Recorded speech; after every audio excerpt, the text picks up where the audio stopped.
Buenas tardes.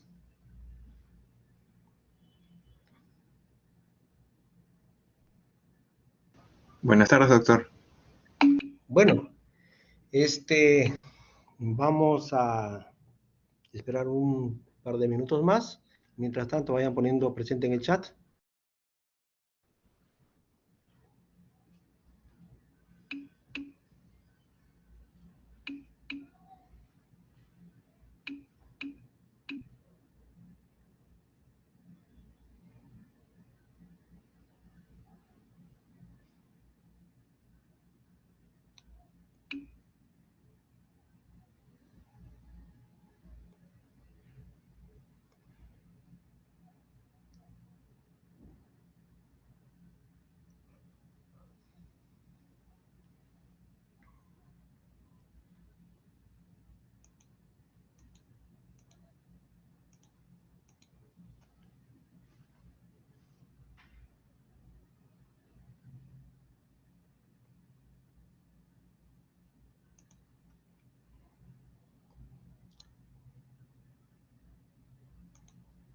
Bueno, entonces vamos a dar inicio a nuestra clase del día de hoy.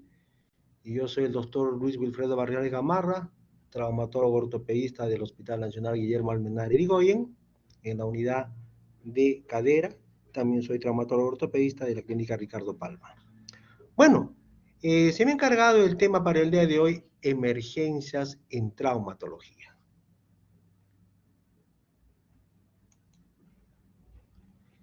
Diremos que es una emergencia traumatológica. Una emergencia traumatológica es cualquier desorden que va a comprometer el sistema musculoesquelético que se vea y que sea el resultado de un trauma y que pueda comprometer la vida y la vialidad de un miembro. El problema musculoesquelético aparece de manera aguda como resultado de una fuerza externa o traumatismo. Vamos a referirnos ahora a algunas lesiones que van a comprometer la vida, ¿no? Como son el sangrado, un sangrado extenso y difuso que puede dar una hipovolemia y que va a producir una disfunción respiratoria y va a producir una sepsis a veces. Lesiones que van a comprometer los miembros. Va a ser una isquemia aguda, es decir, falta de irrigación a un miembro. Va a haber un daño muscular directo o por un traumatismo. O una infección que puede comprometer el miembro y la vida. El daño articular permanente, si bien es cierto, no traduce una pérdida del miembro, pero sí puede producir una pérdida significativa de su función. Fracturas inestables de pelvis, ejemplo, pueden producir un sangrado interno producido, puede comprometer la vida de estos pacientes y van a morir, ¿por qué? Por una hipovolemia, por un sangrado en el espacio retroperitoneal. Fracturas múltiples de los huesos largos también van a comprometer. Ejemplo, pueden tener el mismo mecanismo que el anterior, además que pueden producir una disfunción respiratoria, es decir, una embolia grasa.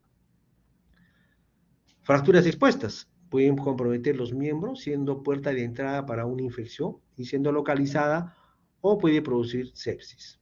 Luxaciones, las luxaciones se van a considerar y se consideran unas emergencias, inclusive más que las fracturas. Infecciones musculoesqueléticas y el síndrome compartimental, que es una emergencia por excelencia en la especialidad. Refiriéndonos ahora a lo que son fracturas inestables de pelvis, las fracturas inestables de pelvis son el resultado pues, de una fractura de alta energía, como caídas de altura o accidentes de tránsito. Puede producirse por un trauma múltiple. Hay compromiso de la integridad del anillo pélvico. Va a haber un sangrado directo que puede ser extenso, abundante. Cuando hay una fractura de pelvis, el sangrado se da hacia el espacio retroperitoneal por compromiso de los vasos ilíacos. El paciente puede sangrar hasta 6 litros. Uno puede estar transfundiendo varias veces, pero el paciente puede seguir perdiendo sangre, ¿no? Entonces, como ven acá en la radiografía vemos un paciente que tiene una fractura inestable de pelvis. Acá en un esquema también vemos que hay una fractura inestable de pelvis. En las fracturas inestables de pelvis vamos a ver algunas manifestaciones clínicas, ¿no? Clínicamente puede haber que el paciente va a llegar a la emergencia en una posición anómala, hay una disrupción y asimetría de miembros, como vemos acá. Va a haber una equimosis extensa, sobre todo en la región perianal. Neurológicamente el paciente puede haber pérdida del control de esfínteres y déficit sensitivo, puede haber hematuria, se traduce como compromiso de vías urinarias o vejiga, sobre todo a nivel de uréter. Si estamos frente a una fractura inestable de pelvis, ¿qué pedir de inicio si estamos en un hospital, ¿no? Imágenes, radiografías, de inicio pueden ser una radiografía anteroposterior, una radiografía en unas incidencias específicas que se llama la inlet-outlet, que son de entrada y salida, y si estamos en un hospital de mayor resolución, pues pediremos una tomografía axial computarizada con reconstrucción 3D, como vemos en este caso acá, ¿no? Entonces, la cual nos va a dar, miren, esa imagen de una fractura inestable de pelvis. Acá vemos una radiografía con una radiografía de entrada y salida en inlet-outlet. En las fracturas inestables de pelvis, ¿qué hacer? El manejo agudo. Primeramente, lo que tenemos que hacer es el control de daño, es decir, detener el sangrado, ¿no? Hay que hacer una estabilización del anillo pélvico, fijación externa o estabilización provisional para detener el sangrado, y posteriormente ya se debe hacer una cirugía definitiva como una fijación interna, ¿no? Entonces, como acá, lógicamente una estabilización con un anillo pélvico a nivel de los trocánteres mayores, ¿no? Y posteriormente, pues ya como control de daño, como vemos aquí en la fotografía, se ha hecho una fijación externa, ¿no? Y acá un esquema cómo se puede realizar la fijación externa a nivel de la pelvis. Y en esta radiografía ya un resultado, una cirugía definitiva de una osteosíntesis con placa y tornillos. En las fracturas múltiples de huesos largos, el hueso largo es el tejido donde se realiza la hematopoiesis, como ustedes saben. No solo tiene importancia estructural, tiene una circulación muy rica y por lo tanto, cuando hay una fractura hay un sangrado profuso, ¿no? Entonces, pues, se puede decir que en el fémur puede sangrar hasta 1,5 litros, en el húmero hasta 1 litro. ¿Puede producirse una embolia grasa? Sí, se puede producir de manera aguda en casos donde la fractura de huesos largos produce una extravasación de glóbulos de grasa hacia la circulación. Y eso puede producirse generalmente en fracturas múltiples, en fracturas de huesos largos, como en este caso vemos una fractura segmentaria de fémur y una fractura de tibia y peroné. También las fracturas pueden ser laterales en la de antebrazo y húmero. Fracturas expuestas. Las fracturas expuestas son todas aquellas fracturas donde el foco de fractura está en comunicación con el exterior, aumenta el potencial de complicaciones. ¿Por qué? Porque va a haber infección, puede haber retardo de consolidación, no unión, rigidez y neuropatías asociadas. En las fracturas expuestas, que también es tema de algunos seminarios, estamos revisando el sílabus, que lo vamos a revisar inclusive más detenidamente, vamos a referirnos a la clasificación más usada, que es la clasificación de Gustilo, la cual tiene 3 tipos, tipo 1, tipo 2 y tipo 3, o de primer, segundo y tercer grado. En la fractura de primer grado o tipo 1, la herida es menor de 1 centímetro. Y la lesión de tejidos blandos es escasa y no hay signos de aplastamiento, como vemos en este caso. En la fractura tipo 2 o de segundo grado, la herida tiene una longitud mayor de 1 centímetro y tiene colgajos, avulsiones, ni gran afectación del tejido blando y hay un mínimo de moderado aplastamiento, como podemos ver en este caso.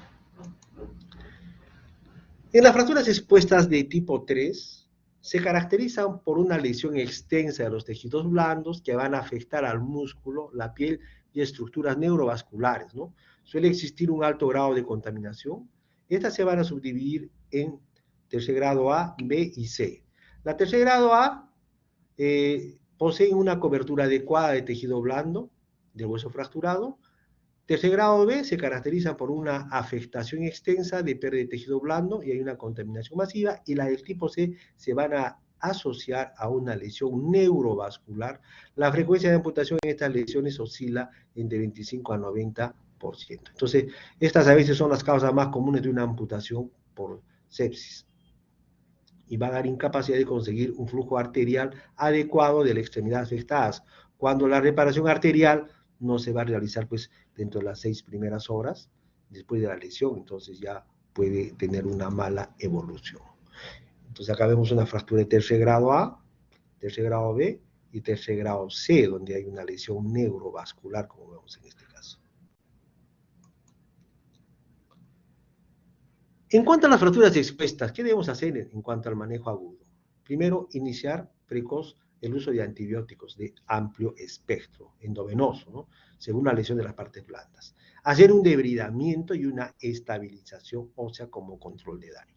El debridamiento es un procedimiento por el cual pues, retiramos el tejido necrótico y el material extraño potencialmente contaminante. Y una estabilización ósea es importante, que puede ser provisional o también puede ser definitiva, ¿no? Provisional, como ejemplo, el uso de fijadores externos, y definitiva si se tiene la seguridad de no tener contaminantes. A veces también una fijación externa sí puede ser un tratamiento definitivo, ¿no? O, como en este caso, a veces tenemos una fijación de control de daño hasta que mejoren las partes blandas y posteriormente realizar una osteosíntesis definitiva, que en algunos casos va a ser un clavo o uso de placa y tornillos. En cuanto a las luxaciones, que es otra de las emergencias en traumatología, diremos que las luxaciones es el desplazamiento de los huesos de una articulación de su posición normal, ¿no? Se puede luxar cualquier parte de nuestro organismo, pero con mayor frecuencia está el hombro, el codo, la rodilla, la cadera, la articulación acromioclavicular, el tobillo, etc. El tratamiento es la reducción inmediata mediante maniobras específicas, ¿no? Es importante cuando llegan este tipo de pacientes a la emergencia hacer radiografías antes y después de la reducción para buscar cualquier fracturas asociadas. Refiriéndonos a la luxación de cadera. Esta afecta a la articulación coxofemoral. Para que se produzca una luxación coxofemoral es por un traumatismo de alta energía, típicamente en accidentes de tránsito. Generalmente se produce por un choque de la rodilla con el tablero del vehículo, transmitiéndose la fuerza axialmente hacia atrás, como vemos aquí en el esquema. La mayoría son luxaciones posteriores de la cadera, generalmente mayores de un 90%.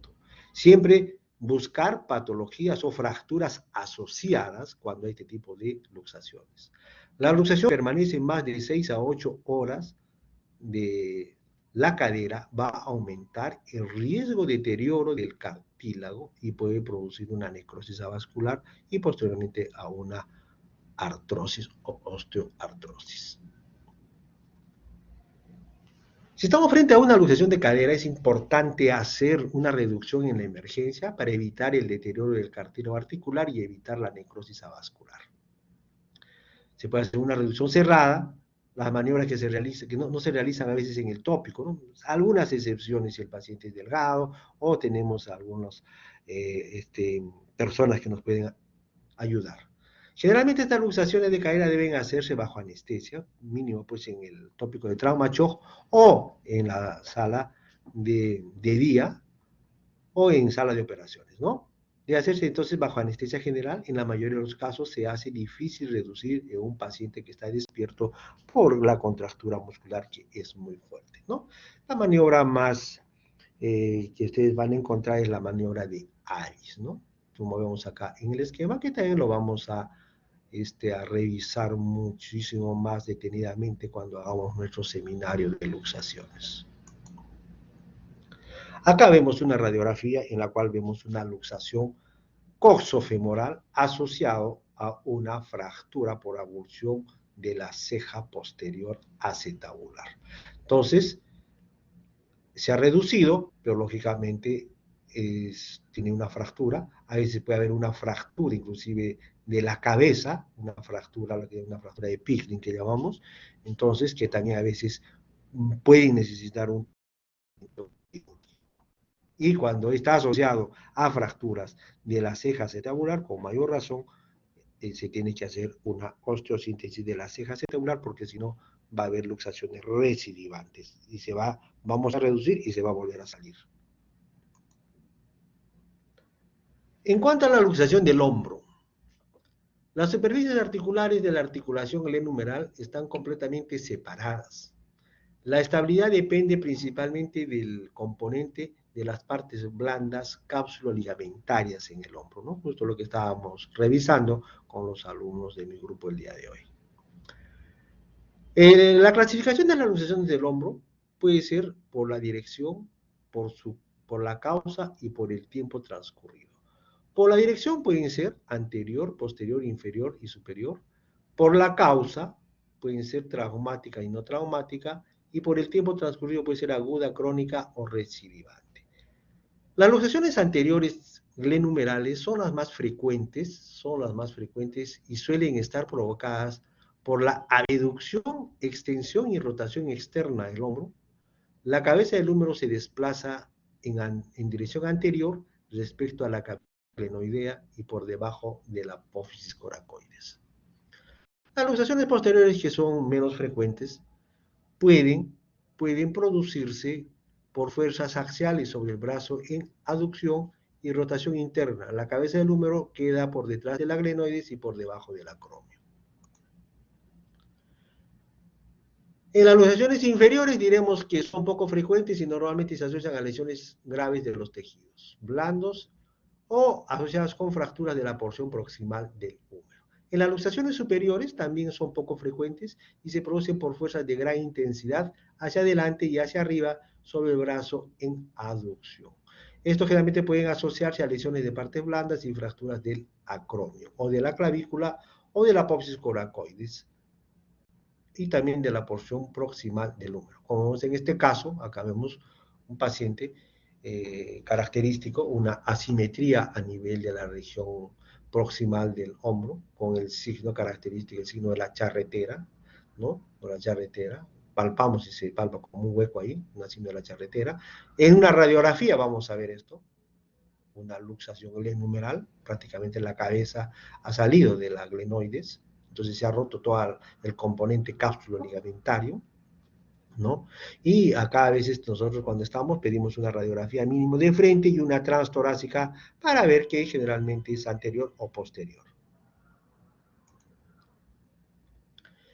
En cuanto a la reducción del hombro, la forma aguda, en el manejo agudo, ¿qué hacer? Hay que hacer una reducción cerrada, ¿no? Puede hacerse en el tópico, esto sí puede hacerse en el tópico si el paciente es colaborador. A veces podemos hacer una tracción rápida, ¿no? Si es un paciente que no es una contextura delgada, pero si es un paciente de una contextura gruesa, a veces sí podemos sedarlo o poner una anestesia intraarticular, ¿no? O una sedación con anestesia general que se puede hacer en cirugía de día o en el tópico de trauma, ¿no? Hay diferentes maniobras que vamos a revisarlo más detenidamente en nuestro seminario, como ustedes ven acá, la de tracción contra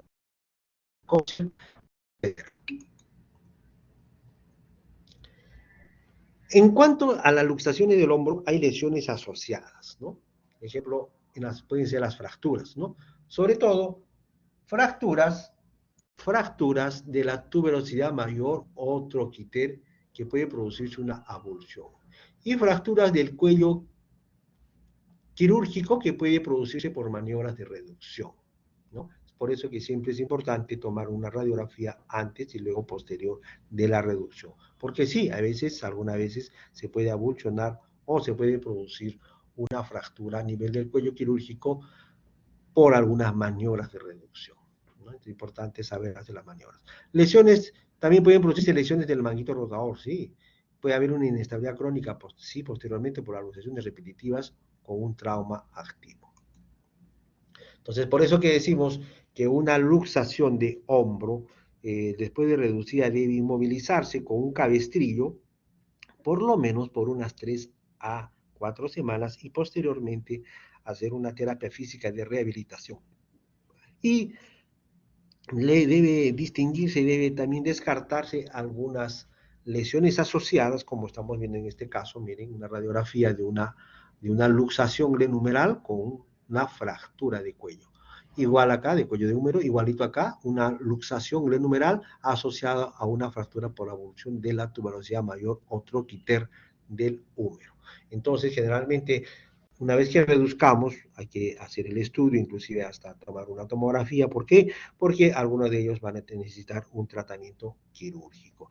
Pero si no hay una lesión asociada y hacemos una buena reducción, como les decía, se debe de tener inmovilizado con un cabestrillo por mínimo 3 a 4 semanas y posteriormente hacer una terapia de rehabilitación para ganar el rango articular. Algunos pacientes son alguna vez vehementes, por edad, por el deporte, qué sé yo, y a veces empiezan a los días nada más a hacer su terapia física, no sienten dolor, pero posteriormente pueden llevar a hacer alguna luxación recidivante. Es por eso que se dice que una luxación recidivante del hombro, que se haya luxado más de 3 a 4 veces durante un año, ya se considera como una luxación recidivante glenohumeral, y generalmente este tipo de patologías son tributarias a un tratamiento quirúrgico. Previamente hay que hacer un estudio de toda la parte de la glenoides, del fibrocartílago o de la cabeza humeral como lesiones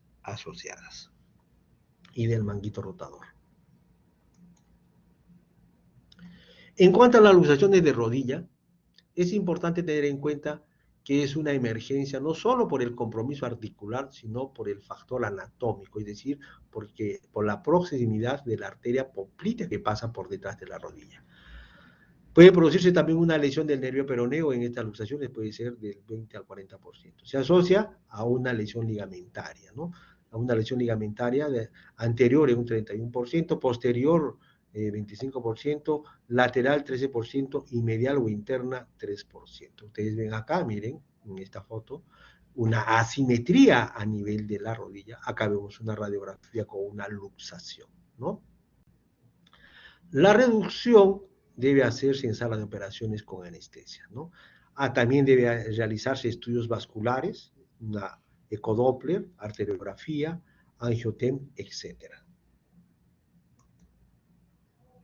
Entonces, acá vemos una radiografía de un paciente que ha tenido una luxación, acá una tomografía, miren cómo está luxado, Entonces, se debe ampliar prácticamente el estudio con un angiotem, como ustedes ven acá, prácticamente no hay el recorrido normal de sobre todo de la arteria poplitea. Entonces nos está diciendo que esta luxación está asociada a una lesión vascular. Entonces ahí inclusive ya se tiene que hacer una interconsulta a los colegas de cirugía cardiovascular. Es decir, que este tipo generalmente de luxaciones se deben reducir en sala de operaciones.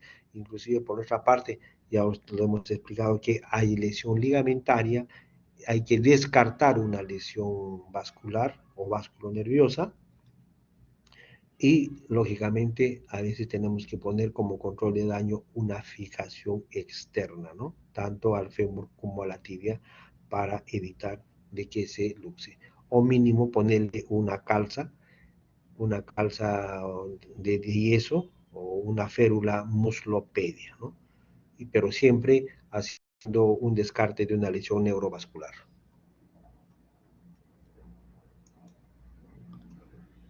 En las luxaciones de codo, que son frecuentes sobre todo por caídas, que se puede asociar a deporte de contacto, por forcejeo, la mayoría son posterolaterales. Ustedes ven acá un codo, lógicamente, con una asimetría bastante marcada. Aquí en la radiografía antero-posterior vemos, miren, cómo se ve esa asimetría, y en la lateral, donde vamos a ver sobre todo que son posterolaterales, que prácticamente se ha salido la parte distal del húmero, de su tróclea, del espacio sigmoideo.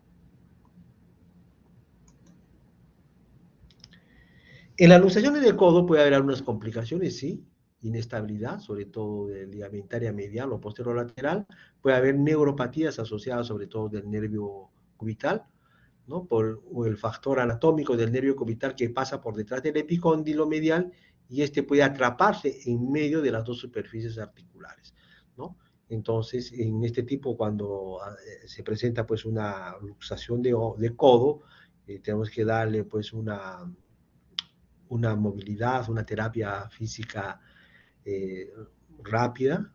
¿Por qué? Porque puede producirse pues posteriormente una rigidez. Entonces, actualmente se coloca pues un cabestillo y que vaya moviendo según su tolerancia, o sea, haciendo movimientos de flexo-extensión para evitar una rigidez.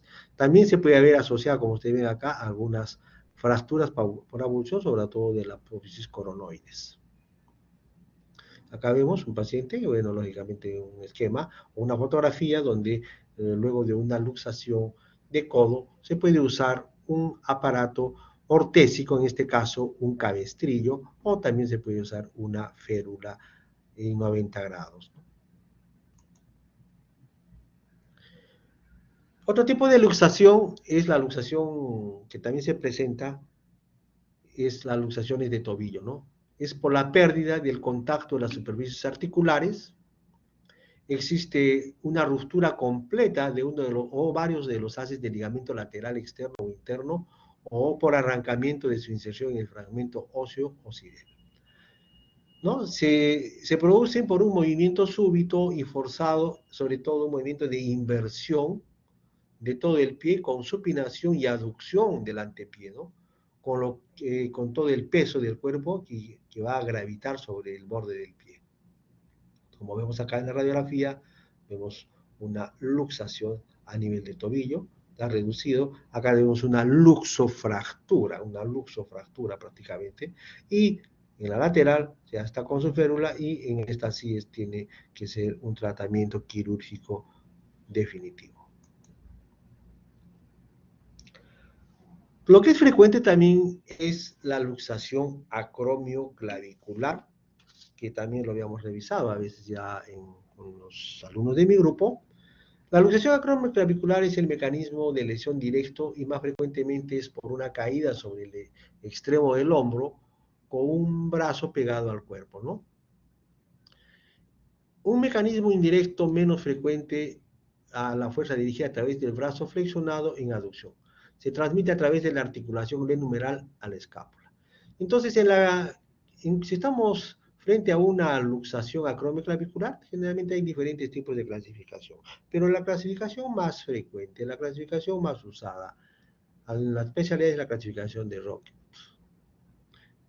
que son de 6 tipos. Tipo 1, la distancia coracoclavicular es normal, casi de 1 centímetro. Y va a haber prácticamente una distensión del ligamento acromioclavicular. La de tipo 2, la distancia coracoclavicular está aumentada en menos de un 25%. Y va a haber una lesión, una ruptura total del ligamento acromioclavicular. La del tipo 3, según la clasificación de Rockwood, la distancia coracoclavicular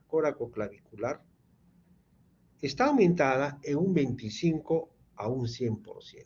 Y también está lesionada los ligamentos de la articulación acromioclavicular. Entonces, cuando ya está lesionado totalmente esto, prácticamente decimos que está roto el ligamento conoide y trapezoide o ligamentos coracoclaviculares. En el tipo 4, la clavícula se luxa posteriormente a través del trapecio, ¿no? Se luxa posteriormente a través del trapecio. En el tipo 5, la distancia coracoclavicular está aumentada en más del 100%, ¿no? Si esto mide 1 centímetro, mide está casi a 2 centímetros y medio, ¿no? Y también está totalmente lesionado el ligamento conoide y trapezoide y tanto los ligamentos acromioclaviculares.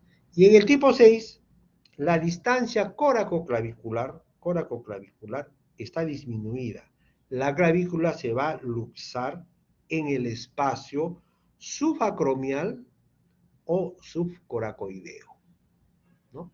Entonces, generalmente, como les decía, estábamos conversando con los alumnos de mi grupo, si estamos frente a una luxación de primer y segundo grado, el tratamiento es eminentemente conservador, con el uso de un cabestrillo, por lo menos unas 3 a 4 semanas y posteriormente hacer terapia física de rehabilitación.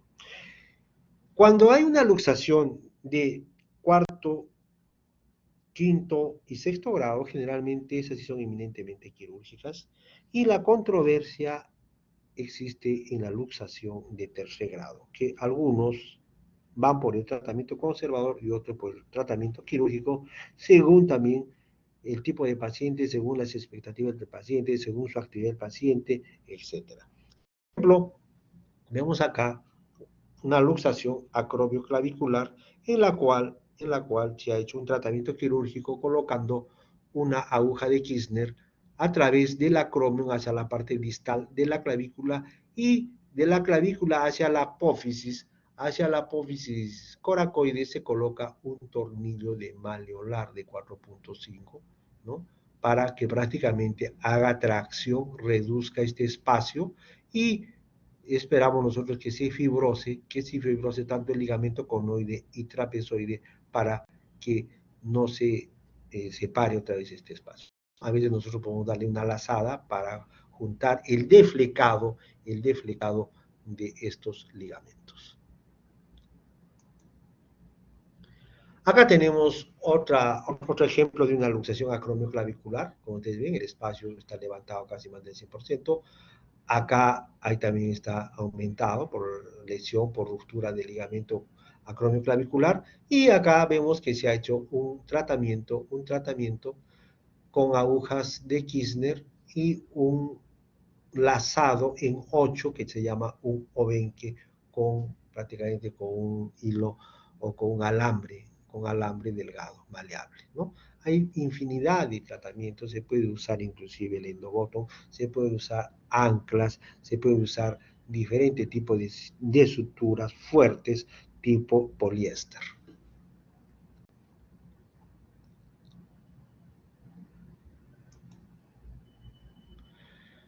En cuanto a las lesiones vasculares y nerviosas, las fracturas y luxaciones pueden ser asociadas con daño vascular y daño del nervio por mecanismo propio de la lesión o por las maniobras de reducción.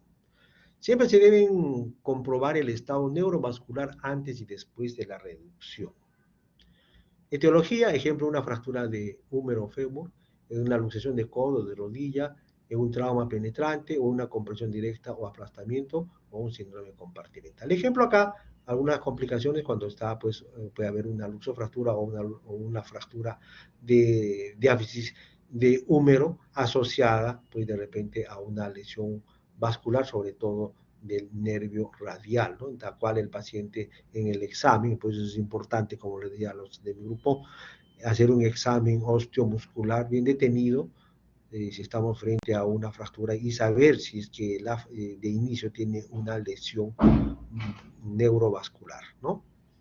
O neurológica, como en este caso la mano en gota, mano caída. Acá vemos una radiografía, por el ejemplo, una radiografía de diáfisis de húmero con tercer fragmento y por donde vemos pues de que pasa por ahí, por el canal de torsión, pasa el nervio radial. Ahora vamos a referirnos a las infecciones musculoesqueléticas que también son emergencias en traumatología. Vamos a referirnos a qué? A la artritis séptica, a la fascitis necrotizante y a la gangrena gaseosa.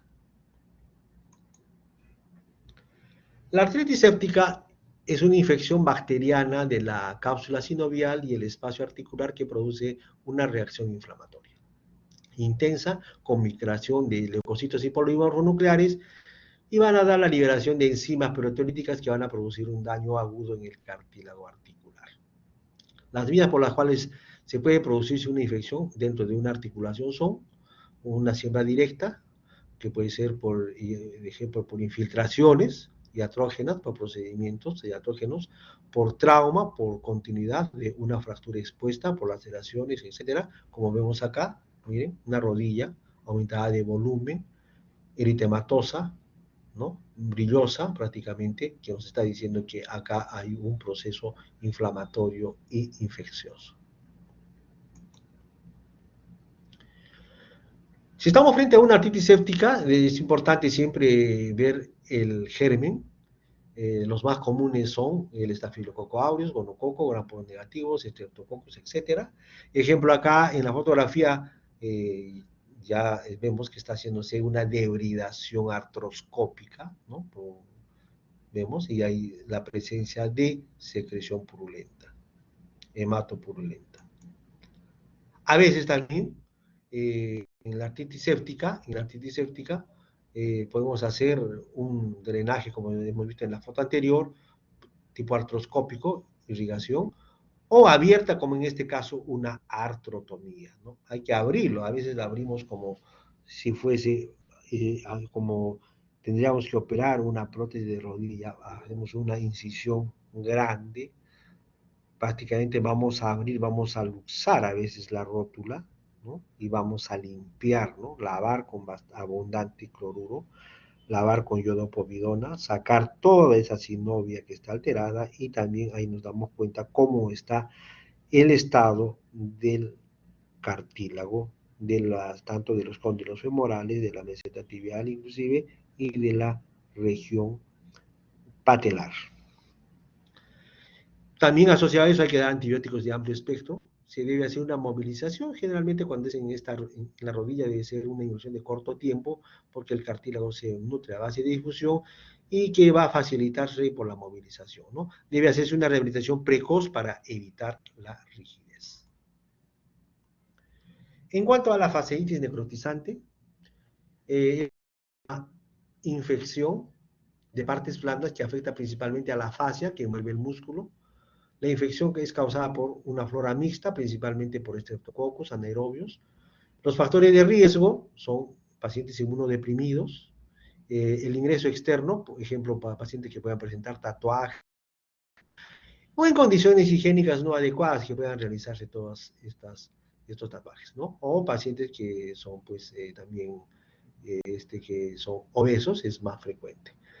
Requiere un alto índice de sospecha porque no es tan rica semiológicamente la fascitis necrotizante.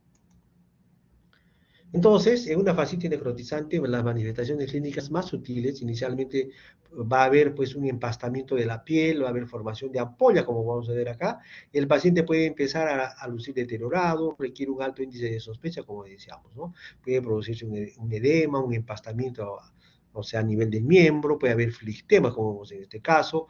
De repente hasta no puede haber signos fluorósicos, se ven en estadios ya avanzados. Posteriormente nos van a evolucionar, ejemplo, podemos ver en hallazgos quirúrgicos como vemos acá, puede haber ausencia de pus, algunas veces no se encuentra como en un absceso, el drenaje puede haber sido un líquido turbio, los planos faciales sí se van a decolar con facilidad y eso es característico de una fascitis necrotizante, con nosotros prácticamente se van a deflecar, se van a decolar la fascia, por eso se llama una fascitis necrotizante, ¿no? Puede evolucionar posteriormente a una epidermolisis, a un eritema, flogosis, etc.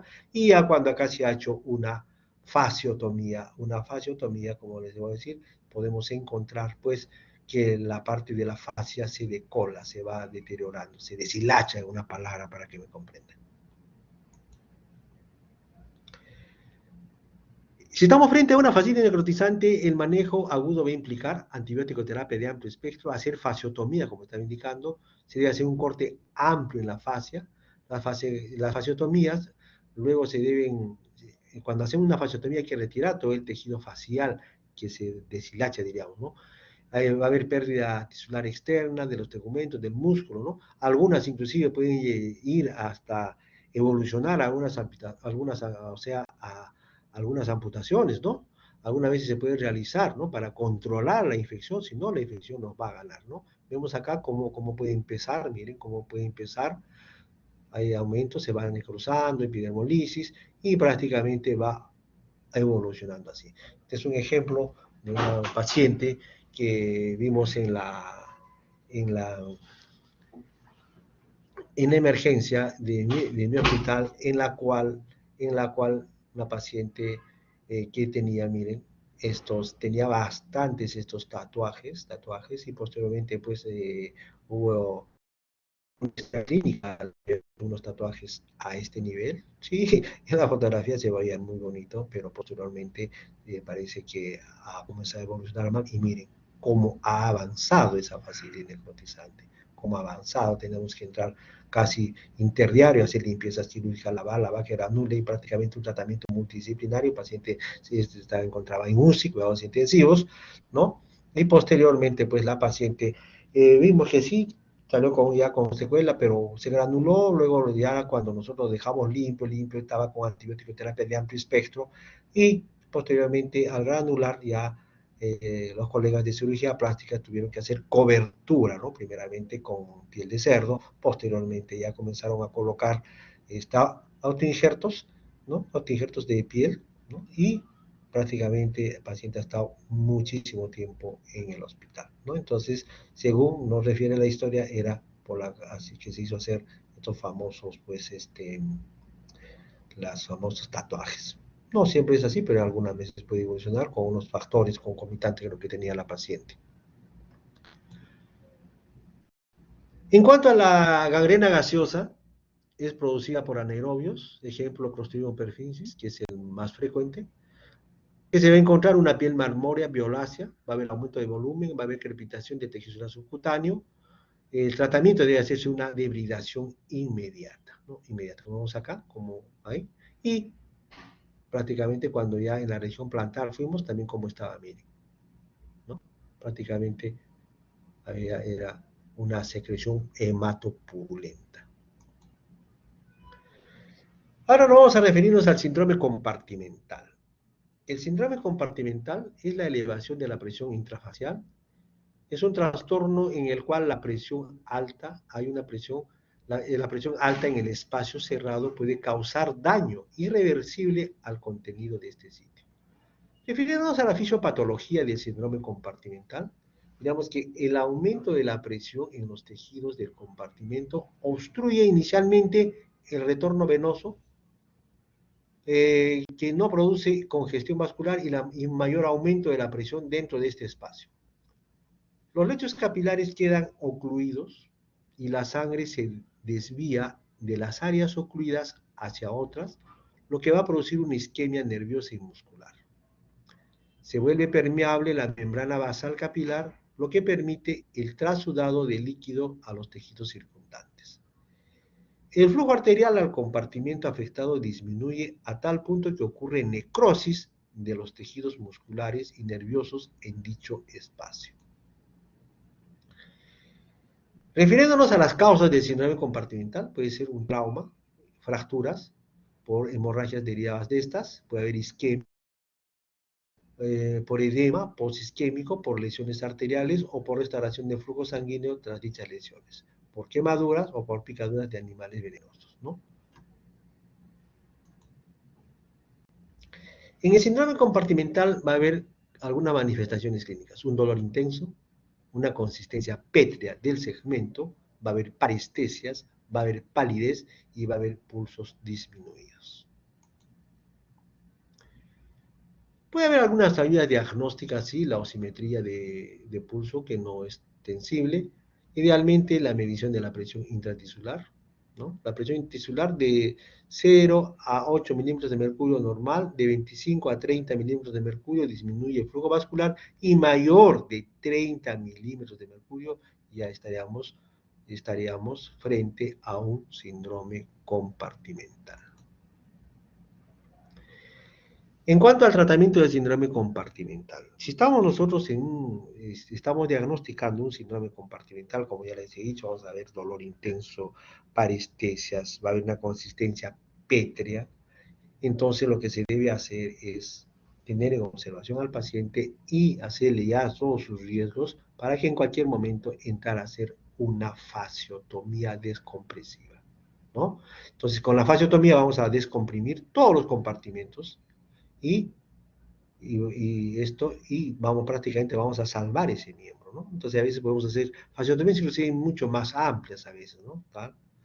A los dos lados, según el segmento que más se afecta. Ejemplo, es la pierna, el muslo, brazo, antebrazo, muñeca, etcétera, ¿no?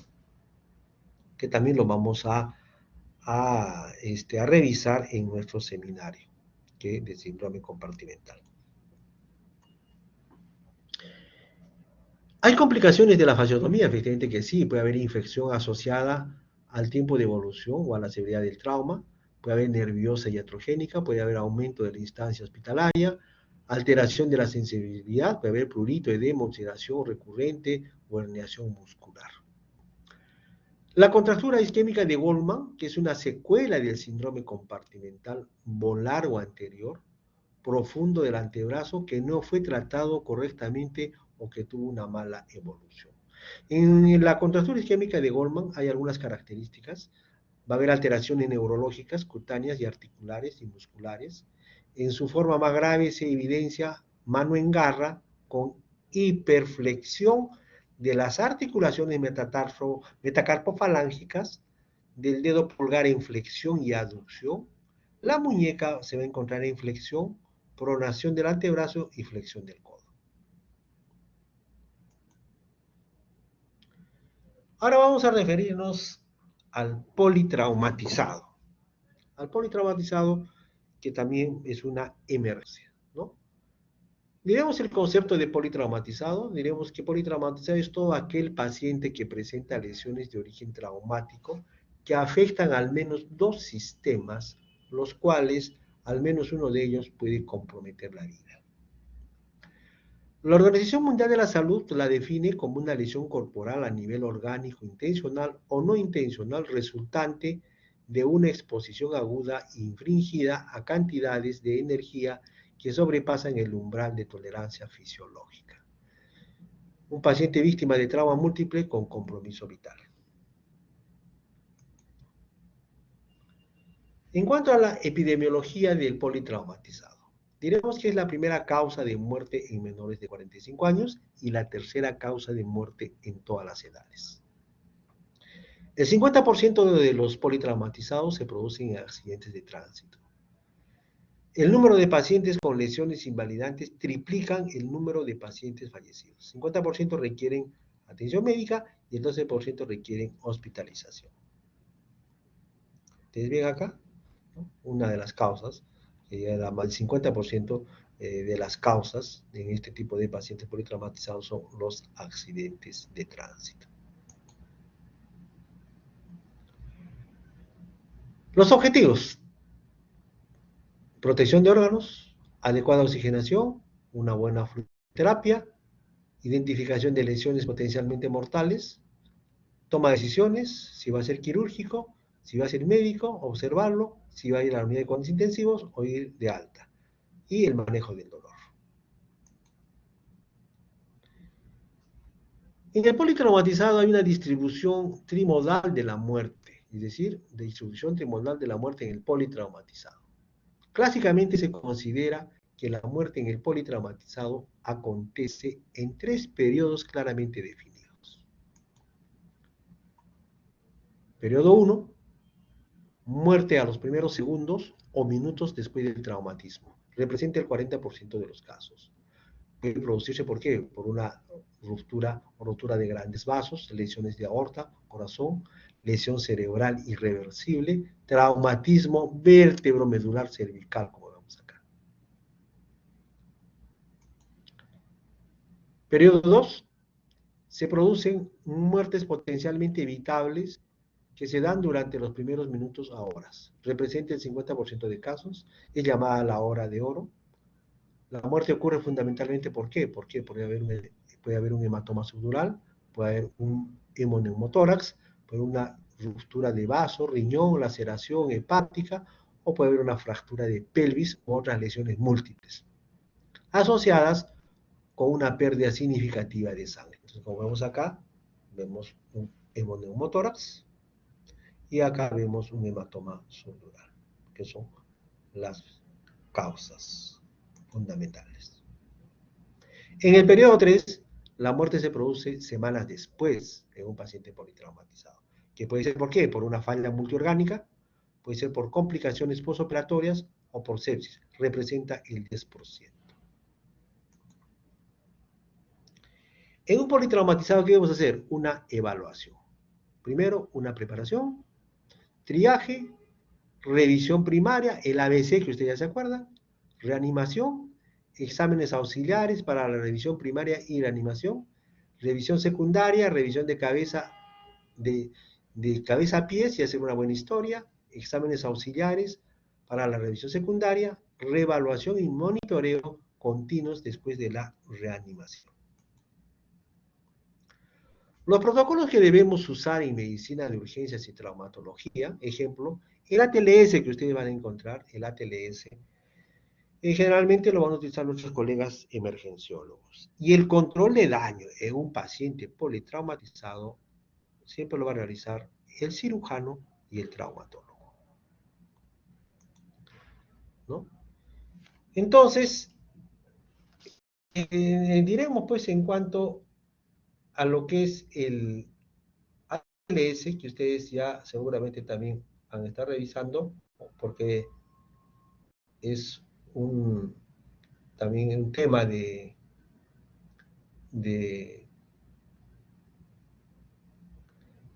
es un tema de seminario, pero diremos pues que el ATLS pues, es el apoyo vital avanzado en trauma, ¿no?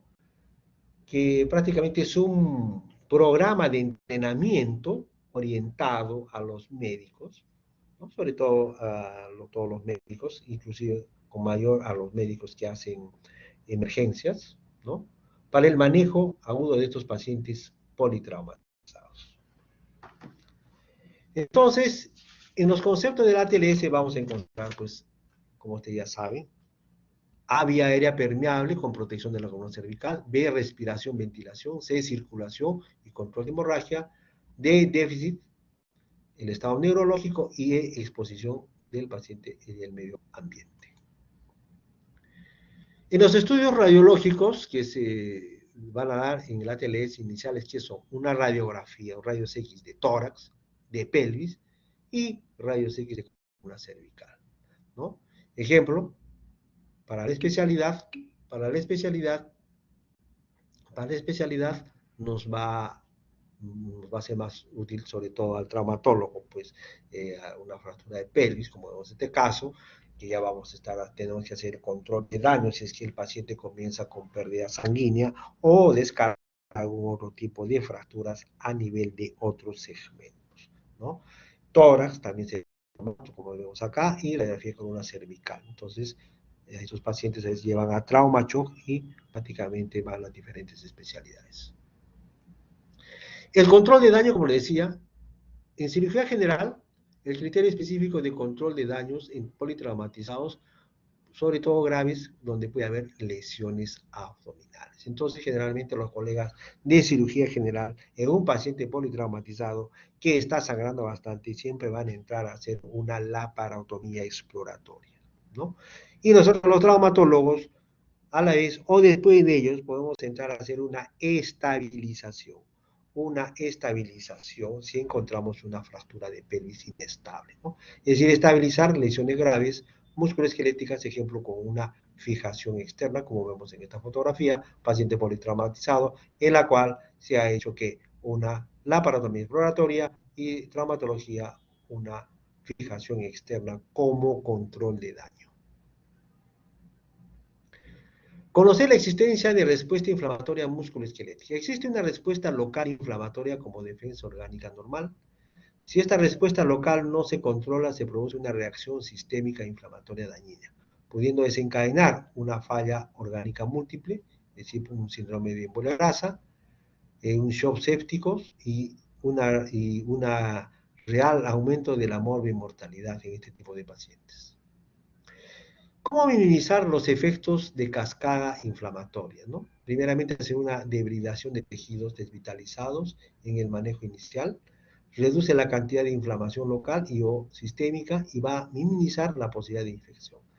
Hacer una estabilización de inmediato de los fragmentos óseos con fijación externa, que va a mejorar la circulación del área y va a minimizar el dolor, les va a disminuir el dolor en este tipo de pacientes. Los pacientes politraumatizados requieren una fijación externa inmediata, logrando efectivamente, ¿no? sobre todo si vemos que hay un paciente con fracturas de pelvis instables, si hay fracturas abiertas o expuestas, o cerradas que pueden ser de fémur ligadas a una lesión severa, o hay polifracturas o fracturas bilaterales cerradas de fémur que tienen igual morbo y mortalidad de un 16%, y en las unilaterales un 4%. Entonces sí se debe hacer una fijación externa. En fracturas inestables de pelvis, que es la tercera causa de muerte en pacientes politraumatizados. Entonces, siempre recalcar, fracturas inestables de pelvis va a ser la tercera causa de muerte en politraumatizados. La primera causa es el trauma cráneoencefálico, la segunda traumatismo de tórax y la tercera fracturas inestables de pelvis, que está asociada a lesiones en otros sistemas y exigen un manejo multidisciplinario simultáneo. Van a ocupar del 2 al 8% del total de todas las fracturas, la mortalidad es elevada de 4.8 al 30%. Tratamiento, hacer control del sangrado para evitar el shock en fracturas inestables de pelvis, uso de la hamaca o correa pélvica o cualquier maniobra de inmovilización solo transitoriamente, como vemos acá. Si un paciente llega a nuestro tópico de trauma shock y ya estamos pensando, o ya tiene, pues vemos que tiene una fractura inestable, hacer una hamaca correa pélvica en cualquier maniobra de inmovilización solo transitoriamente. Y esta hamaca o esta correa pélvica debe ser a nivel de los trocánteres, si no, no va a tener mucha validez. Posteriormente se puede hacer una fijación externa, o se debería hacer una fijación, o se tiene que hacer una fijación externa de los fragmentos óseos, acompañado del manejo específico según el tipo de lesión. Es por eso que en todos los hospitales siempre nosotros tenemos, para cualquier caso que pueda presentarse de alguna fractura expuesta de pelvis o de otros miembros, tenemos siempre presente tener nuestro fijador externo que puede ser usado en cualquier momento con cualquier de los colegas que se encuentran en la guardia.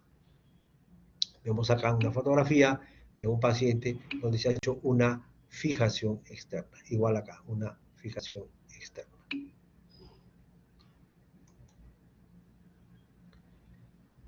Vamos a referirnos también ahora a la fractura de fémur en un paciente politraumatizado grave. Vemos acá en esta radiografía, no está muy clara, pero vamos a sacar provecho. Vemos una fractura segmentaria, comparando el politraumatizado de la fractura de fémur, debe hacerse una fijación inmediata, ¿no? Dentro de las 24 horas. Con un periodo de tracción se comprobó que la fijación inmediata es muy superior. Es mejor que que hacer una tracción. ¿No? Entonces, menor incidencia de problemas pulmonares cuando nosotros hacemos, lógicamente, una fijación externa. Va a disminuir las complicaciones de las fracturas, va a facilitar la movilización del paciente y va a tener menor costo en el tratamiento. Entonces vemos que se debe hacer una fijación externa. La fijación externa prácticamente nosotros podemos ir a hacer, digamos, cambios, no es rígida, podemos hacer algunos cambios, podemos cambiar de posición de los clavos Chang según se requiera, según cómo vaya evolucionando, ¿no? Entonces, en este caso, paciente con una fractura segmentaria en la cual se realiza una fijación externa de control de daño. En la fractura de fémur, las fracturas de fémur pues forman parte del patrón de lesiones que amenazan la vida y requieren a veces manejo por UCI, ¿no? El riesgo local de la hemorragia severa puede sangrar hasta 1,5 litros. Riesgo general del distrés respiratorio grave por aumento de la respuesta inflamatoria. Acá vemos un ejemplo de un paciente que ha tenido una fractura de fémur en la cual se ha hecho una fijación externa. O sea, prácticamente pues la fijación externa es bien versátil, se puede cambiar, se puede hacer diferentes cosas. Acá vemos un esquema donde se coloca una fijación externa de 2, se puede hacer de 3, de 4, se puede hacer monolateral, bilateral, etc. Diremos también que en el día 1 de un paciente politraumatizado, sobre todo que tenga lesión a nivel de una fractura de pelvis o de huesos largos, día 1, salvar la vida, hacer el AEC, ¿no? Si hay lesiones de la pelvis, va a hacerse una fijación externa con beneficios mínimos de riesgo. Vemos acá en la fotografía un paciente con la cual se realiza una laparotomía exploratoria y una fijación externa. Día 2, se puede hacer la segunda mirada, es decir, apretar los fijadores externos porque es versátil, vigilar el estado de los tejidos como están, hacer un estudio de laboratorio de control.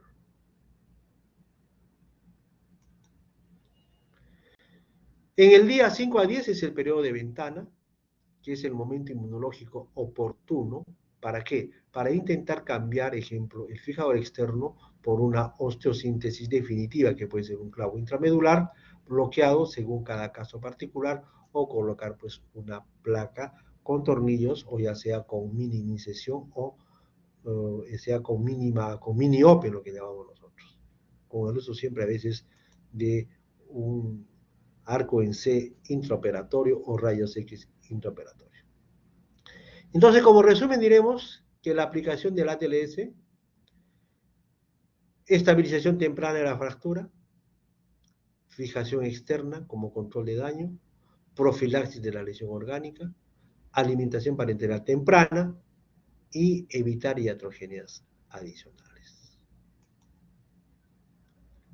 La estabilización inmediata de las lesiones musculoesqueléticas en politraumatizados graves van a optimizar el pronóstico, disminuyen la hemorragia, minimizan la resección inflamatoria sistémica, evitando la posibilidad de una falla multiorgánica múltiple. Bueno, esos son algunos ejemplos, algunos conceptos que les traje para el día de hoy. Es un tema amplio, es un tema que hay que revisarlo. Es por eso que ustedes se darán cuenta que acá, ejemplo, varios temas los vamos a tener que hacer en nuestros seminarios respectivos para ampliar. Ahí tenemos seminario de politraumatizados, que va a ser el día de mañana, tenemos seminario de luxaciones, tenemos seminario de síndrome compartimental, ¿no? Bueno, ¿algún comentario por parte de ustedes? ¿Alguna pregunta?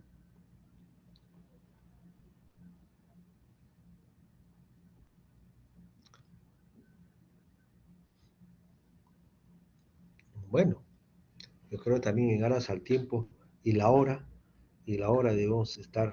deben estar también ustedes después de su práctica algo cansados, y yo también que me encuentro acá en la guardia, ¿no?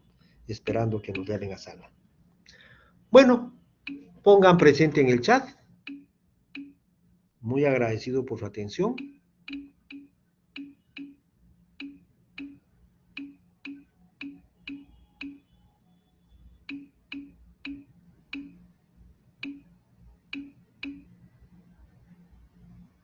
Muy bien. Buenas tardes.